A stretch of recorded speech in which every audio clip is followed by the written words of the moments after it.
Good day everyone! For this vlog, I will show different types of fluid flow that can be observed in our home.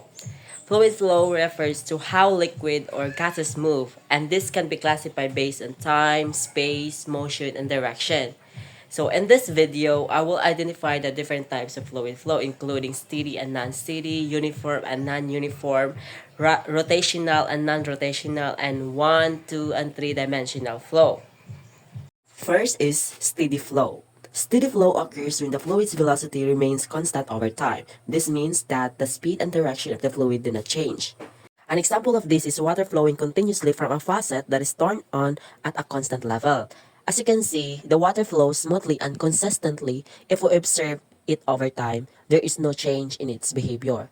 That is why this is considered steady flow. Next is non-steady flow, also known as unsteady flow. This occurs when the fluid's velocity changes over time. An example is when you slowly turn a faucet on or off. In this case, the flow is not consistent. Sometimes the water is fast, sometimes slow, or it stops. Because of this change over time, it is classified as non-steady flow.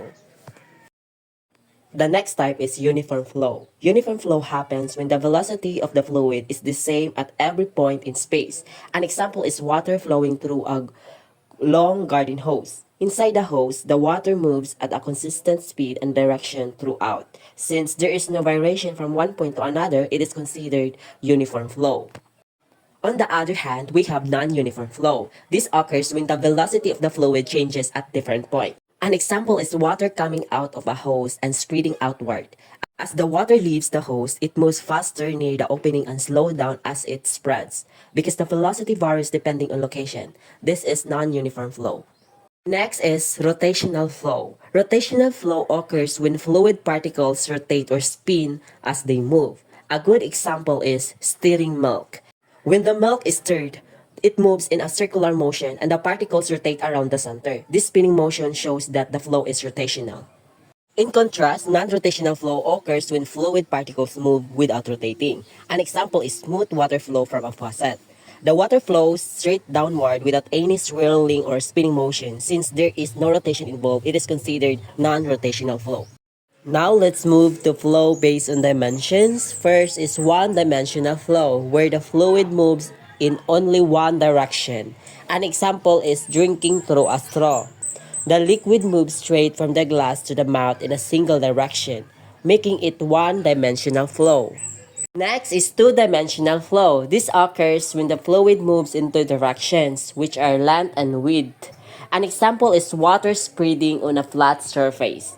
Water spreads outward across the surface, covering both directions, but it does not significantly move upward. This is why it is two-dimensional flow. Lastly, we have three-dimensional flow. This happens when the fluid moves in all directions, length, width, and height. An example is smoke from the kitchen. As you can see, the smoke spreads freely in all directions. Because of this, it is considered three-dimensional flow. In conclusion, fluid flow can be observed in many everyday situations at home.